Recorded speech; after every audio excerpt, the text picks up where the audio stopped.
All right, everybody, welcome back to the Insobriety of Sports. Special edition today. We're out here in the desert, actually in front of each other.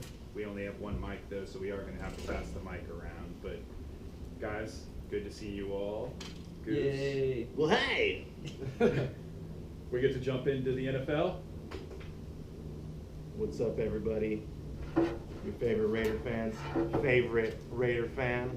Raiders. So, I'm going to talk about Tom Brady and the possibility of him coming to the Raiders. Do we want him to come to the Raiders, though? Is he better than Derek Carr? I don't know. At this point, I don't know. He's so old, he can't even move. I mean, Derek Carr fumbles whenever he runs, but you think Tom? Okay, I don't think. I still have memories of the tuck rule ingrained in my mind, and I can't imagine him actually coming to the Raiders and being a part of my team. Like I don't.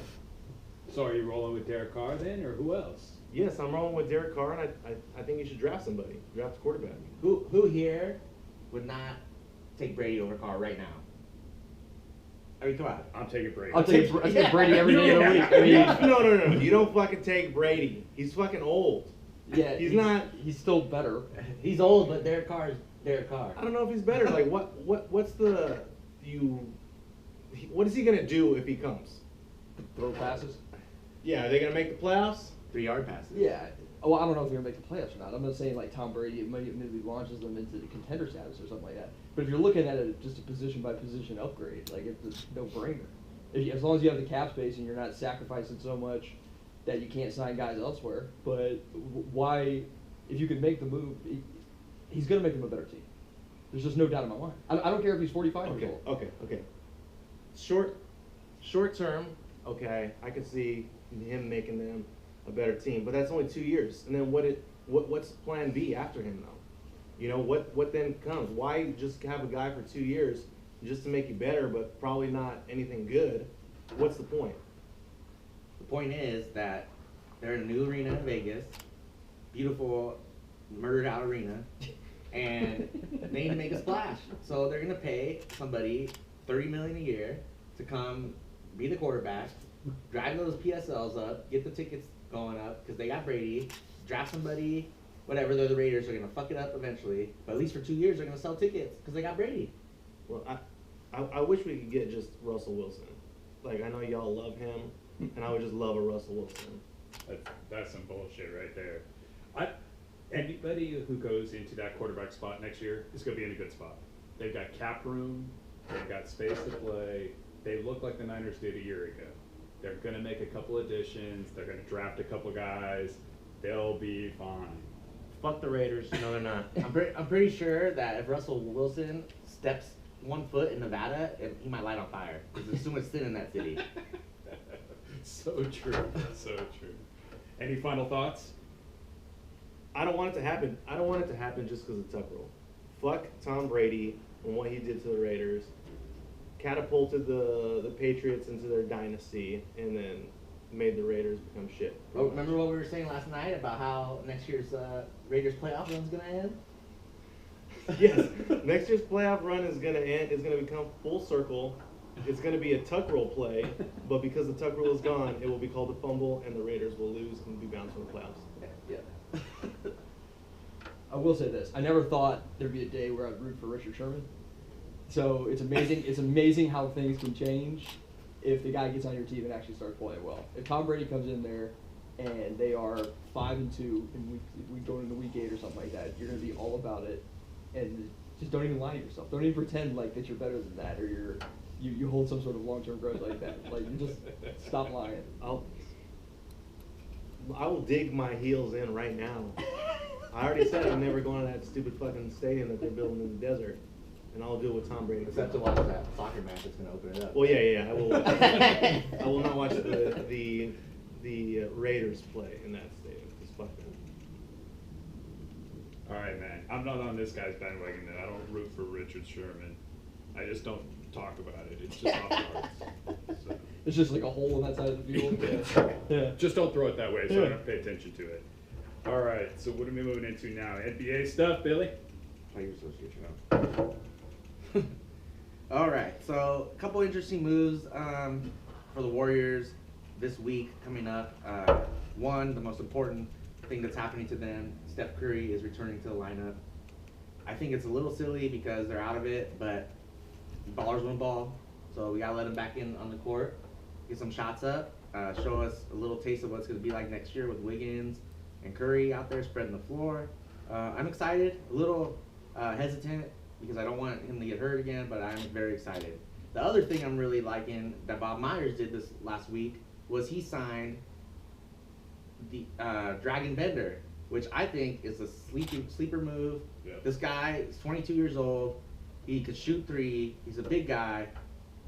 Could defend the rim a little bit. I think on the right team, this guy has a bright career, and I think I could see him being in our rotation next year. I think that was a really big move. And Myers does it again, picking these guys off the trash heap who have their whole career at him. Look at how Chris is doing this year. Young guy, rejuvenated his career. And I think Bender, the same thing. I've always liked him, and I think it's going to be a good fit. And I'm really excited going forward. Yeah, I think there was some chatter recently about Steph's hand and how it was going to hold up, right? So they said it's going to be Sunday, maybe not Then Sunday. they might not play. He might not. Yeah. Just came out actually the other day. Kerr was saying that it's going to be kind of a day-to-day thing with Steph right now. They were originally saying he was going to play Monday, I think, March 1st, and now it's more of a soft. They're not as standing by it as hard, saying he's going to play for sure because they just really want to bring him along slowly. I was watching a warm-up video with Coach Q the other day with Steph shooting half-court shots, 4 out of 5. Guy's ready to play. He's ready to roll. Hey, when you're wet, you're always wet. Yeah. But you're still concerned about putting him in the lineup, Joe? Want to see him out all year? No, I want him in there. I mean, we only got so many Curry days left, at this point in time, since he's on the other side of 30. Like, I want to see as many games as I can with him, So get out there. I don't even care if it messes up their draft pick a little bit. Like, let's see him do it. Let's see him pour it in. I still don't think they're going to win 20 games. Yeah. So. It's not their draft pick anyway. They're going to trade it to Right. Milwaukee for Johnson. Wonderful.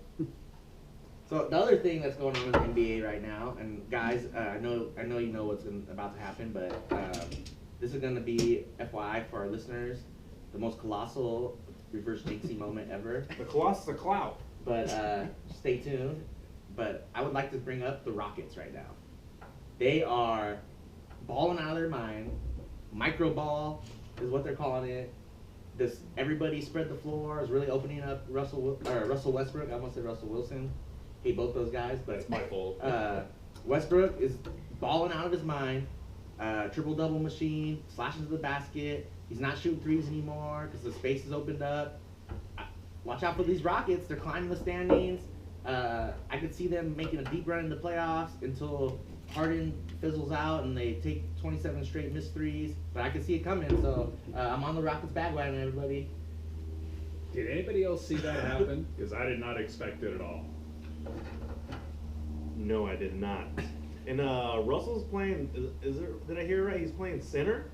He's technically a center. They play 5 guards. They don't have anybody playing any position. Anybody can play center. Well, he's dunking over Gobert too. Did you see that clip of him in Utah? Yeah. Well, that's the interesting thing. That Utah matchup, Gobert just couldn't even get on the court. Yeah. They phased them out with their play, and I think it's a great That's move. nuts. It's gonna work with D'Antoni, and it's gonna work with his system for the season.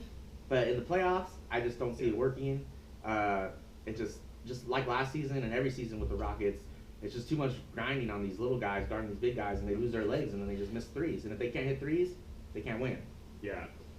It's interesting. I didn't think it was going to work in the regular season either. And the way it's worked, it's been relatively fun to watch. I don't think it plays in the playoffs either. I think it's going to be really tough.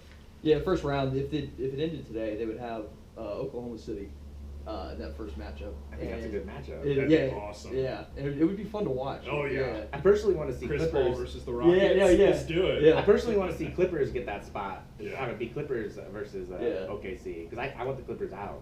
Yeah. I think Clippers could get popped, man. I really hope. Yeah. If they get eliminated, can we still talk about Jermichael Green? Well, Jermichael Green don't play any minutes I know, anymore. now that they've retooled their Yeah. roster. I told you he's out of the league in 18 months. Yeah. It's a bummer. But we forgot to talk about NFL. We were going to talk about the new NFLPA contract. Want to get into that, Joseph? Sure. So, from a fun headline standpoint, Pouncey had a expletive-laden video coming out as a hard no against the CBA, and I'm with the players on this one, like at least with the stars. What? Yeah. So, they still have less than a 50% revenue split on the latest proposal, right? Or at least the one that was passed by the owners. You're talking about adding the game. You're talking about extending meaningful minutes on the field, more wear and tear. I think it's ridiculous that they don't get at least a 50% share of that. And if I were them, I don't think they're going to be able to successfully hold out or anything. The union's just too big. There's too many players, and there's too many guys who don't make enough money that they need those game checks early in their career. But I would give it a shot, man. This is going to be the last time for a long time that you're going to hold any leverage whatsoever. So I'm even standing with Russell Wilson right now, I guess, which is a sad thing to say. Yeah, I did not expect you to take that take. Usually you're with the owners, aren't you? Oh, please. I'm a man of the people, my brother. But I agree with you. I think the players got to do something. The Players Association is too big, and so it's going to be hard for them to ratify it. But if they can hold out, they could actually strengthen themselves, which they've never been able to do. That's why the baseball's got a better contract, basketball's got a better contract, because they strengthen themselves. NFL hasn't been able to do it.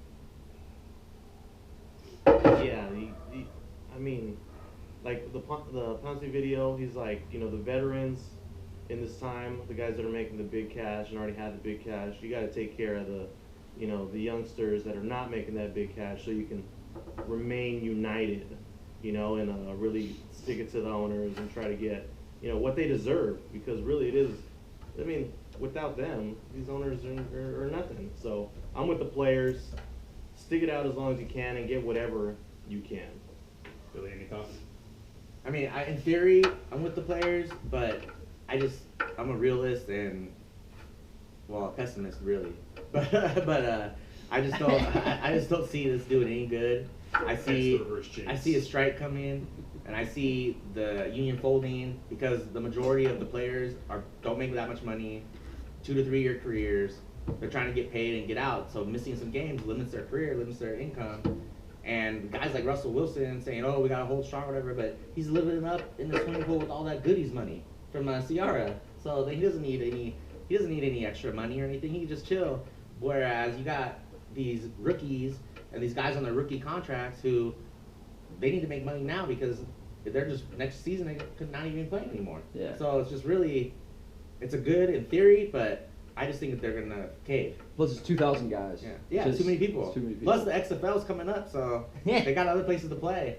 One quick question: What would a strike do to the NFL? Like, they're the most popular league. Would it do what it did to baseball? Yeah, would it do what it did to baseball? No. No. Football just has the most baked-in perfect formula. So, with just one game a week, there's no oversaturation. Like the schedule itself, like the game itself, limits supply, right? So it's just every week is an event. So whether it's pro and you're going to the tailgate on Sunday or getting up at the buddy's house or whatever, or it's college and you're doing, your thing if you're like SEC fan or even, ACC or Big Ten or whatever. So the fact that that's just naturally how the game is, like even if you piss off 10% of the fan base with a strike, like it won't matter, and they'll be back within a year anyway. Or you piss off an Oakland Raider fan by moving, they're just going to go to games in Vegas anyway. Yeah, right? and he's going to cave in Week 7 with Tom Brady. Go Brady! Too. It's going to happen, man. You might as well just give up and come to it. TB12 tattooed on your arm. You can see it. That is never happening.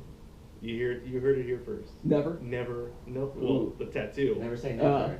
Never going to a game? I'll put it on wax. I wanna hear it. I'm never going to. Say it into that a microphone. Las Vegas. Well, I'm never going to a Raider game in Las Vegas in that new stadium. I will go to away games. I will go to another event at that stadium. I will not go to a Raider game. I may be in Vegas while they're playing in Vegas, but I ain't going to that shit. Oh wow. He's really. Will you watch him at a sports book? Yeah. I'm watching him at the strip club. See, The buffet. You'll go anywhere else except for Vegas. Yep. Any place. Just not Vegas because that's where they move. Yep. That's your swing. All right. Okay. You're missing out, dude. They're missing out on me.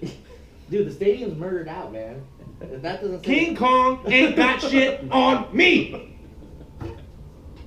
All right, we've got it on record, so that's all we needed. We just needed to hear it on record. So, all right, you guys, why don't we jump into our XFL picks?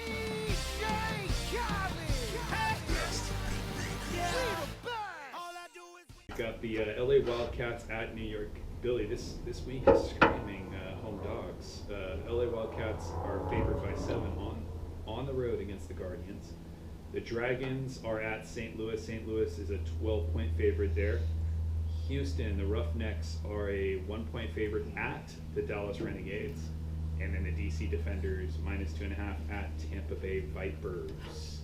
All right, starting with the Wildcats-Guardians game. Goose, where are you going? Josh Johnson, Oakland zone. I'm going with LA. I too am going with LA. Can't resist the home dog. And wait, are they a home dog?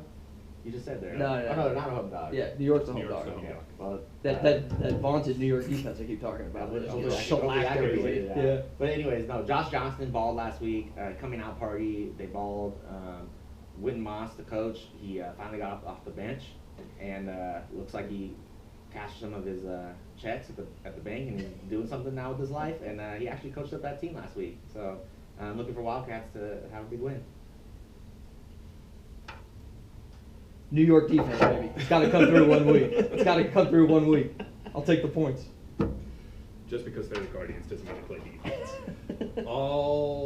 I'm going to put you on an island by yourself, Joe. I'm taking the Wildcats as well. Josh Johnson. Full JR. Looks good. Full Yeah. JR for you, buddy. All right, next game. Dragons at St. Louis. St. Louis at home by 12 points. Billy, start us off. I've been saying it since week 1 of the XFL season. I love the Battlehawks. I love the way they play. I love I can't really say his name, Tamua or whatever, their quarterback. He's legit. The way they chug Bud Light Seltzer, it's uncomparable to anyone else in the world. They chug that shit beautifully. XFL record. Yeah, so I'd like to say that I got the Battlehawks all the way, winning big. It's going to be a 3-score game. A Goose here. And usually I want to go with Seattle because y'all just hate Seattle, but it made me ass last week. Like, I did it just to piss you guys off, and it cost me the game. So I'm going with St. Louis, and I would also like to chug that Bud Light Seltzer. St. Louis, 12 points is a lot of points. So I'll take the points. Big home dog. Wait, so you're going with Seattle then? Wait, so That's St. what you're Louis is saying. favored by 12, buddy. Oh, St. Louis is favored by 12. That's how that works. I think this is why Yeah. you're not doing so well on the XFL. Yeah, okay. Oh, so it's got to be your bowl. All right, I'll still take St. Louis. Home favorite. So Don't care. you guys all took St. Louis? Yeah. You gonna do it with the Seattle? The Dragons I suck, can't dude. do it with Seattle. Yeah. It's like the only The team I Dragons can. suck. It's- I can't do a full JR with Seattle. Mm. Yeah. You don't want to. Alright. Don't do that to yourself. I'm gonna take St. Louis. Yeah. As much as the urge is there to go full JR. I think you set that up. I think you really wanted to take Seattle. Like JR will take Seattle if I don't. But no, I'm gonna go St. Louis. Next game is Houston Roughnecks at Dallas. Houston is favored. Dallas at home. Joey. Home dog, Dallas Renegades. Home dog. Yep. All right. Goose. The battle for Texas. You know what? They both have great names too. They both start with Yeah, R's. I don't know. I can appreciate that. But I'm going with the Renegades. I think they have a cooler logo. I'm gonna go with the home dog. I know nothing about this game other than PJ Walker is on Houston. I got it right this time, boys. Yeah. But he didn't play very well last week, and I think Dallas at home. I know nothing about Dallas, but they're at home. It's a 1-point game. I feel like they could win. Dallas. Take Dallas. Yes, I did. Oh, this will make it easy. So actually, I was going to go to Houston anyway. PJ Walker had a bad game, but XFL is so much more exciting with PJ Walker playing well. I just hope he has better games, and so I'm hoping this is the game that he has a better game. And if he plays well, then Houston's definitely the favorite. So I'm gonna take PJ Walker in Houston. Going with the Altuves. All right, what's our last game on the docket? It is Defenders, also favored on the road at Tampa Bay Vipers. I'm going with the Defenders. I think Tampa Bay sucks. They do. If I remember Yeah. correctly, so. Yeah. How's that a 2.5-point game? Because the XFL is still trying to set their lines. But in reality, if you rank the teams, you got a pile of shit, and That's then Seattle. you got just below a pile of shit is Seattle, Oh, okay. and then just above the pile of shit is Tampa Bay. Got it. So really, this is a no-brainer. And I think the way that Cardale Jones played last week against LA, it was abysmal, and you could just kind of, seeing that game, you can see why he's not still in the NFL.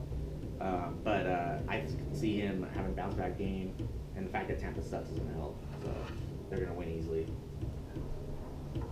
Yeah, big bounce back game from Cardell. I was gonna say the same thing. So I'm taking the Defenders. I think they come out and smoke them. I think the 2.5 is just a reflection of them just Playing bad Yeah, last playing week. bad last Yeah. week. That's it.